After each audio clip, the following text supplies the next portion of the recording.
ঢাকার ধামরাইয়ে বালিয়া উদুতুর রহমান উচ্চ বিদ্যালয়ে ৬৮তম বার্ষিক ক্রীড়া প্রতিযোগিতা ও পুরস্কার বিতরণ অনুষ্ঠান অনুষ্ঠিত হয়েছে। ২৫শে জানুয়ারি শনিবার সকালে ৫৩টি ইভেন্টের মাধ্যমে উদুতুর রহমান উচ্চ বিদ্যালয় মাঠে অনুষ্ঠিত হয়। এই খেলার সঞ্চালনায় ছিলেন সহকারী শিক্ষক মোহাম্মদ জসিমউদ্দিন। ৫৩টি ইভেন্টের মধ্যে দৌড় প্রতিযোগিতা, উচ্চ লাভ, দীর্ঘ লাভ, বিস্কুট দৌড় প্রতিযোগিতা ও বিশেষ আকর্ষণ হিসেবে স্কুলের ছাত্রীদের ডিসপ্লে প্রদর্শন করেন।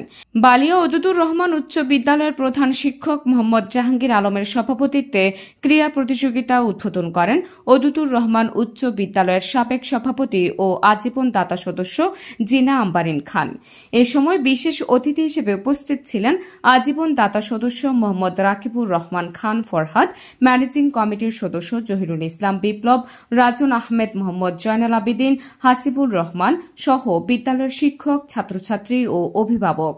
নাহার নিশি, সিএন বাংলা, ডেস্ক রিপোর্ট।